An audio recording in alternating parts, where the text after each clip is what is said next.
Bonjour à tous et bienvenue dans cette nouvelle vidéo où nous allons traiter de la physiologie des sens. Nous aborderons séparément les 5 sens principaux de l'animal et notamment de l'homme. Tout d'abord, la vision. La vision, c'est à la base une information lumineuse, donc perçue grâce à des photorécepteurs qui existent sous forme de 2 types au sein de la rétine, ce sont les cônes et les bâtonnets. Les cônes et les bâtonnets sont donc enchâssés dans la rétine au milieu d'autres cellules comme les cellules ganglionnaires ou bipolaires. Grâce à la rhodopsine, une molécule chimique à la surface de ces cellules, on pourra avoir, lorsqu'on aura des stimuli lumineux, une excitation des cônes et des bâtonnets qui pourront ensuite transmettre l'information, leur excitation, aux nerfs optiques. Les bâtonnets situés davantage en périphérie de la rétine sont plutôt sensibles aux formes et vont permettre notamment une vision la nuit, tandis que les cônes situés plus au centre de la rétine vont être très sensibles aux couleurs. Si on prend maintenant le schéma des voies visuelles, on voit donc les 2 yeux avec les rétines qui se répartissent entre rétine temporale en face aux tempes et rétine nasale proche du nez. Les fibres en fait qui vont partir de ces différentes rétines vont ensuite passer dans les nerfs optiques, puis rejoindre une zone appelée le chiasma optique. À ce niveau-là, les fibres issues des rétines nasales vont décusser, c'est-à-dire que les fibres issues de la rétine nasale gauche vont passer à droite et vice-versa. Ainsi, quand on se placera dans le tractus optique qui suivra le chiasma, toutes les informations visuelles du champ droit se trouveront à gauche et inversement. Ensuite, ces fibres vont se projeter vers l'aire visuelle primaire située dans le lobe occipital.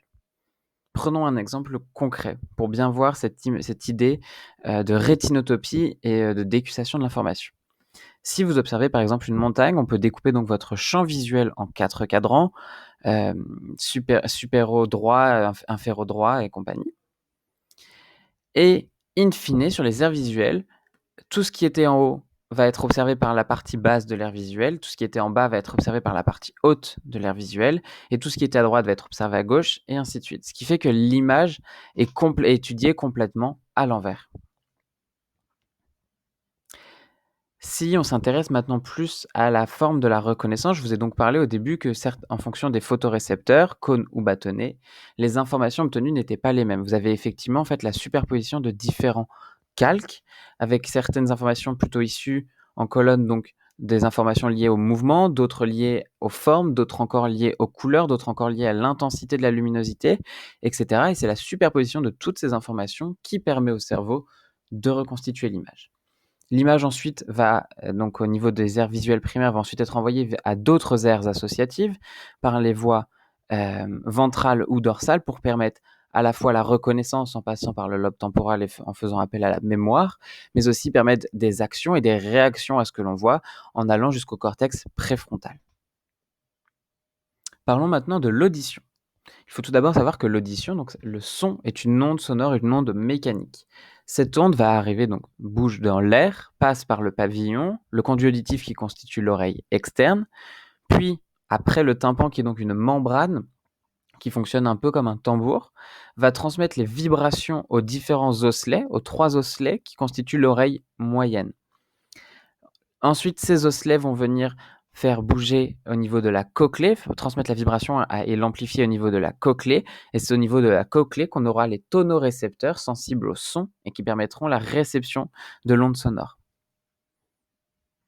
Voyons plus en détail cette cochlée et notamment l'organe de Corti qui est l'organe sensitif de la cochlée.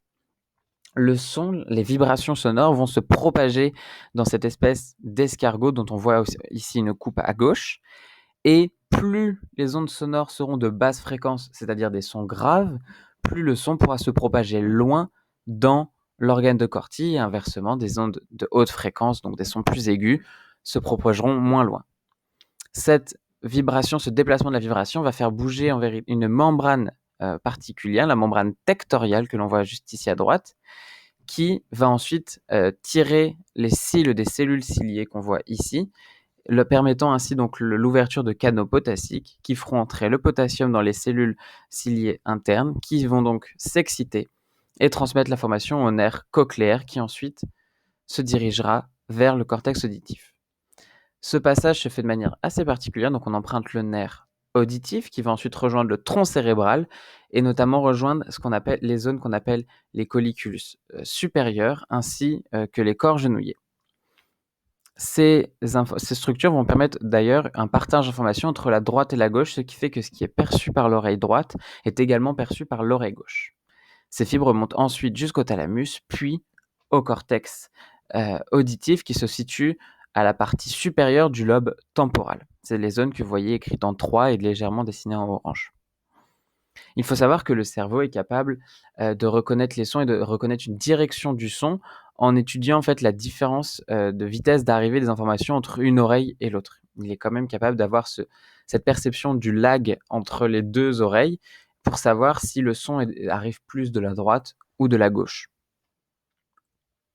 Concernant l'olfaction maintenant. L'olfaction passe par la perception en fait, de molécules chimiques. Les récepteurs sont donc des chémorécepteurs. Ce sont des cellules réceptrices spécialisées situées à la partie haute de la cavité nasale dans ce qu'on appelle la tache jaune. Ces cellules vont donc, quand elles vont percevoir des molécules chimiques, se dépolariser, être excitées et transmettre cette information aux cellules mitrales qui sont donc le premier neurone de la voix sensitive au niveau de ce qu'on appelle le glomérule. Ensuite, la cellule mitrale, via son axone, enverra cette information au système nerveux central via le nerf olfactif. Arrivées au niveau du cortex, ces informations, et au niveau de l'encéphale en général, ces informations vont aller dans différents cortex, mais très importants, et notamment ceux du système limbique, car, vous le savez, l'olfaction est très fortement associée aux émotions et à la mémoire. C'est pour ça que les odeurs sont très souvent décrites en fonction soit de sensations ou d'odeurs déjà senties auparavant. La gustation maintenant. La gustation, c'est également la perception de molécules chimiques. Vous avez au niveau de la langue ce qu'on appelle donc des papilles qui vont être sensibles à différents goûts, le salé, le sucré, l'amer et l'acide. En fonction de la position sur la langue, nous n'aurons pas forcément les mêmes papilles sensibles au même type de goût et surtout ce ne seront pas les mêmes nerfs qui transmettront l'information. La perception donc des molécules chimiques va encore une fois exciter ces cellules réceptrices enchâssées dans la muqueuse linguale qui vont ensuite communiquer avec des neurones et via les nerfs 7, 9 et 10 remonter l'information jusqu'au tronc cérébral. Une fois l'information remontée au tronc cérébral, elle va remonter au thalamus, puis au niveau de l'aire gustative qui se trouve à la partie basse du lobe pariétal, tout en dessous de l'aire somesthésique primaire. C'est l'aire que vous voyez dessinée en rouge ici, quasiment au centre du cerveau. Concernant le toucher, c'est donc une perception assez multiple et qui va en fait englober à la fois la perception de la pression, de la chaleur, de la température et tout d'autres formes de toucher. En fait, il existe un toucher épicritique qu'on appelle le toucher fin qui permet de reconnaître véritablement la forme des objets, leur texture, et un tact plus grossier qu'on appelle le tact protopathique qui est sensible simplement à des informations globales comme la pression ou la température. C'est le mélange de ces deux informations qui permet véritablement d'avoir un toucher efficace et qui vous permet de reconnaître spécifiquement des objets. L'information va donc être perçue par différents types de récepteurs en fonction de ces différentes formes de toucher.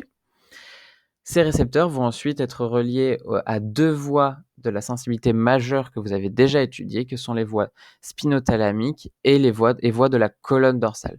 Ces voies vont donc se projeter sur le cortex somesthésique primaire situé dans le lobe pariétal.